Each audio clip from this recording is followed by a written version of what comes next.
Ya,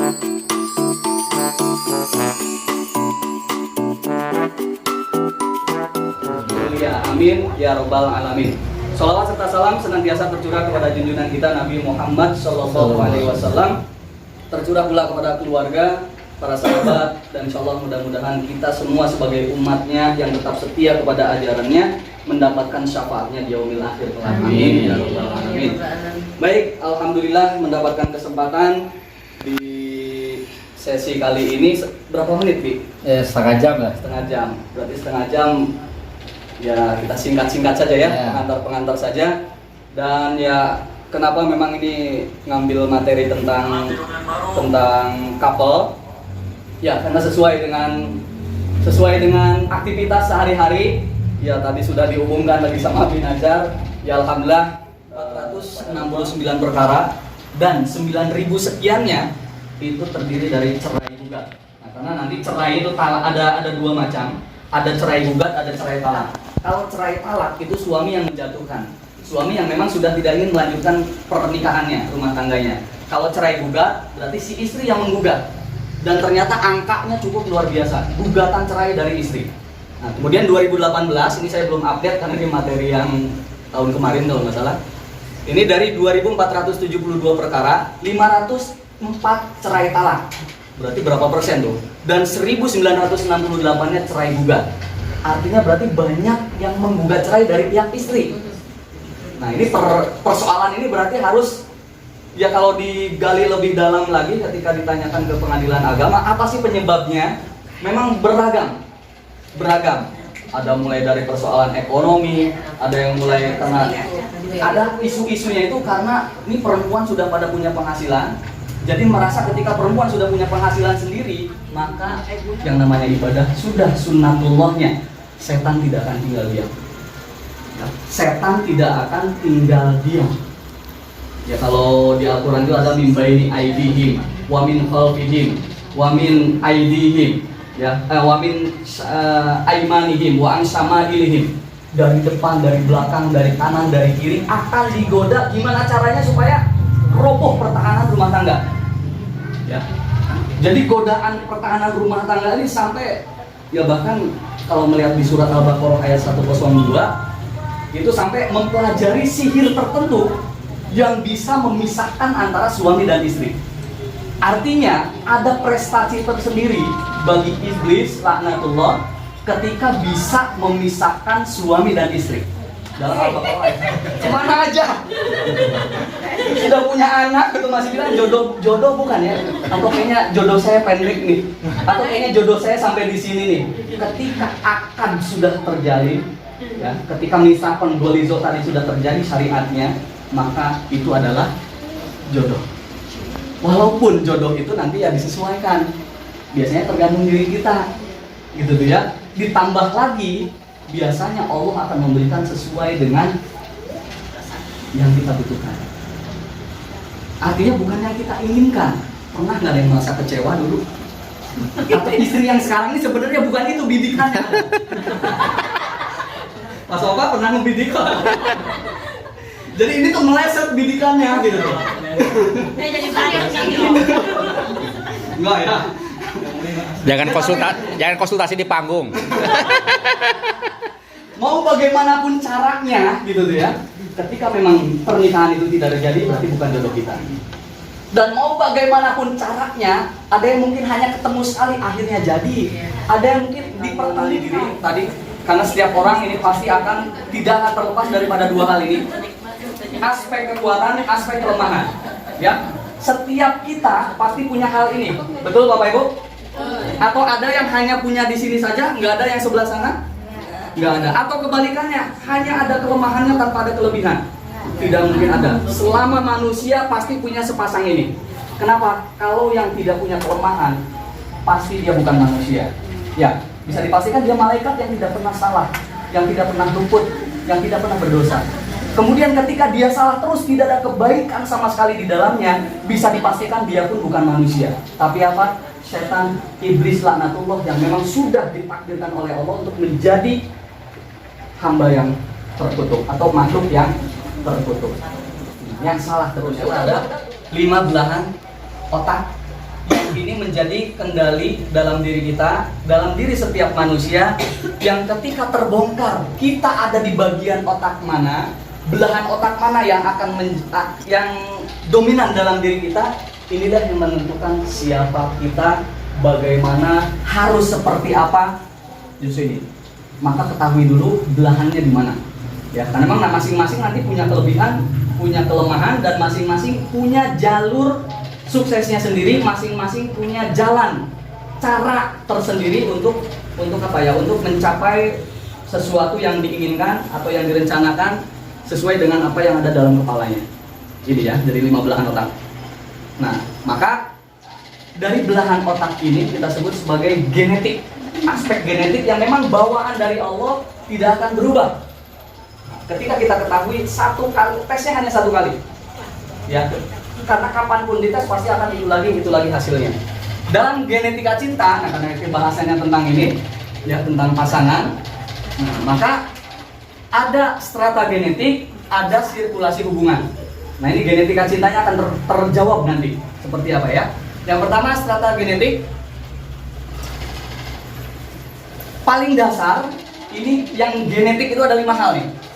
Yang pertama golongan darah, ini paling dasar. Nah itu kan genetik, nggak ada yang bisa pesen kan. Oh saya pengen golongan darahnya, oh yang lainnya beres.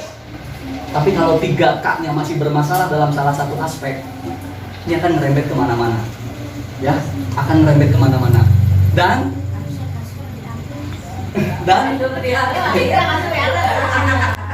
di atas kasur, bukan kasur di atas. Ya baik. Nah maka di sini nanti akan kita kupas postur pasangan umum. Nah ini disimbolkannya dengan kuda. Nah seperti apa nanti ya, pokoknya disimbolkannya dengan kuda. Ini ada dimulai dari suami yang didukung oleh istrinya. Ya berarti misalkan suami yang didukung istri, suami sensing, istrinya feeling.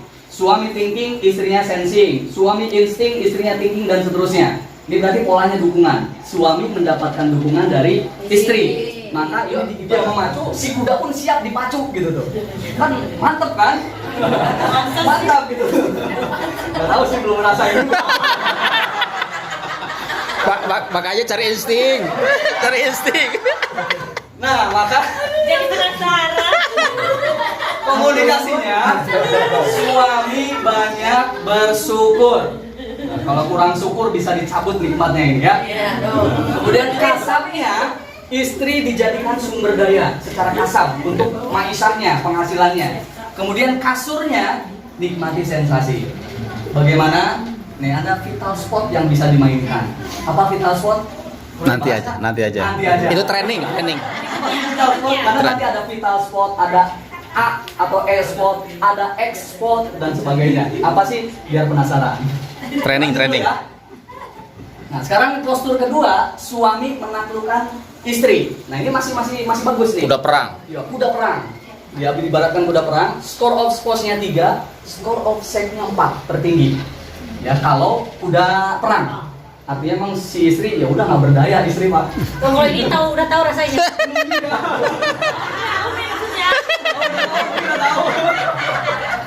Nah, testimoni Umi udah tahu begitu.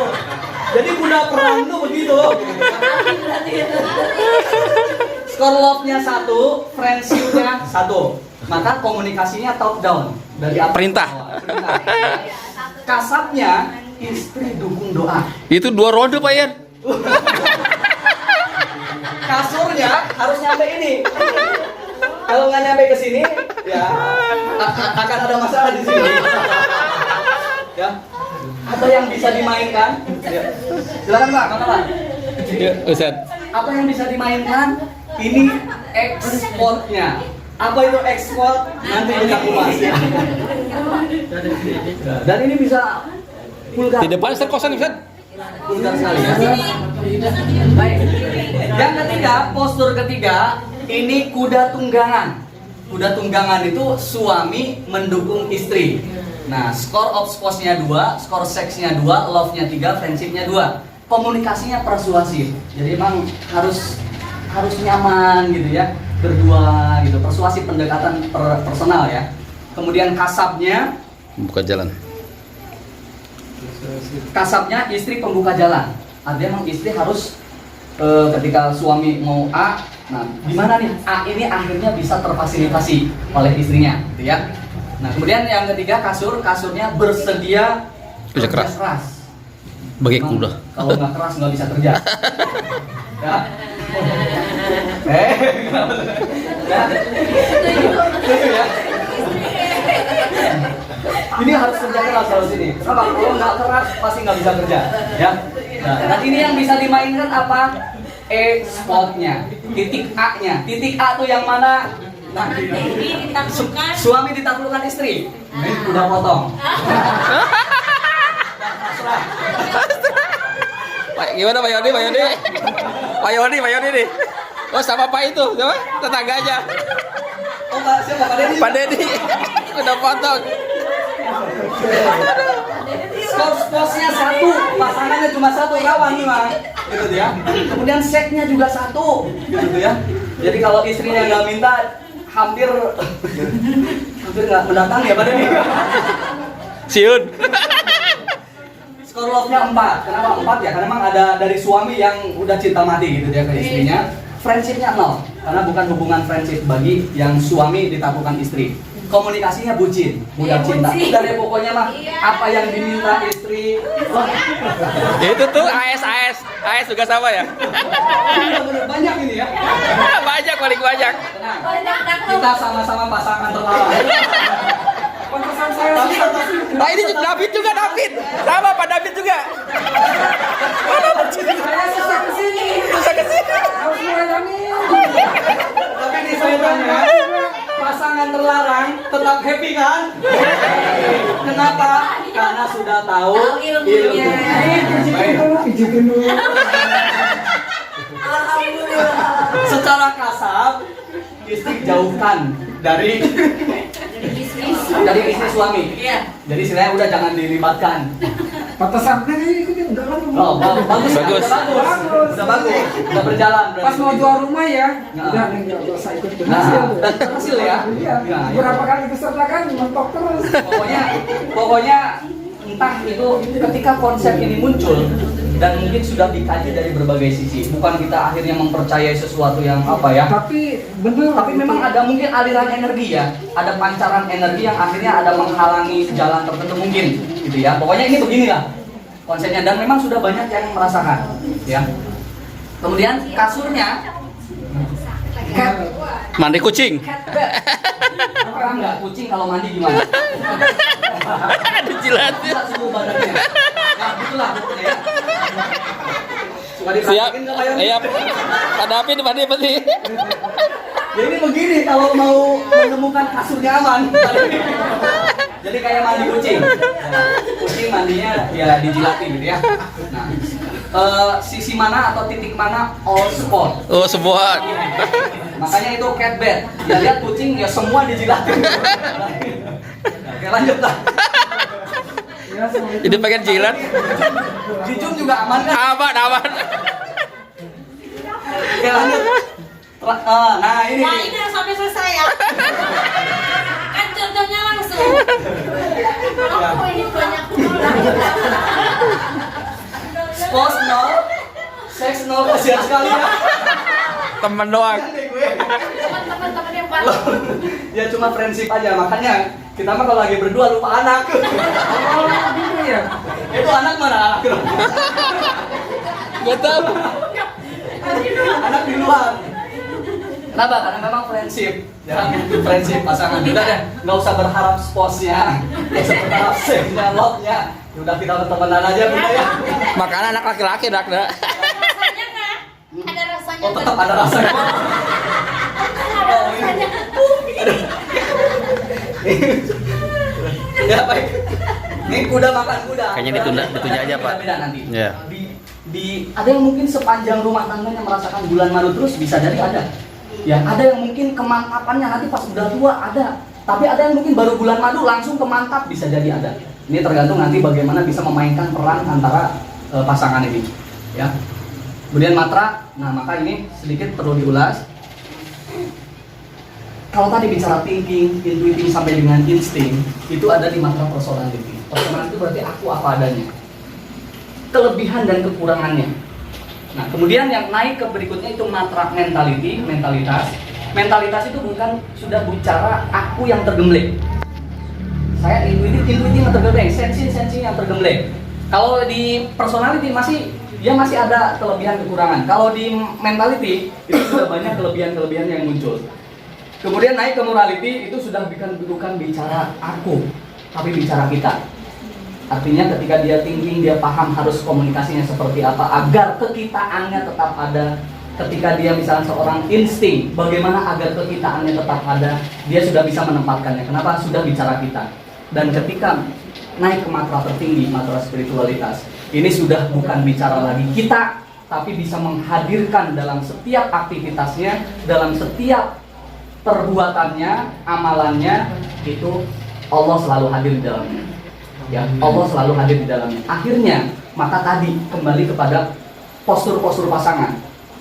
Dan postur-postur pasangan, ketika disadari, diyakini bahwa pasangan itu adalah jodoh kita, maka sudah abaikan lagi nih personality, mentality, morality, tapi bagaimana spirituality ini akhirnya ya udah. Toh alhamdulillah ini semua banyak pasangan terlarang tadi, dan sampai detik ini alhamdulillah masih terikat kuat. Nah, inilah mudah-mudahan kita semua bisa menempuh matra-matranya sampai ke matra tertinggi, yakni matra spiritualitas. Amin.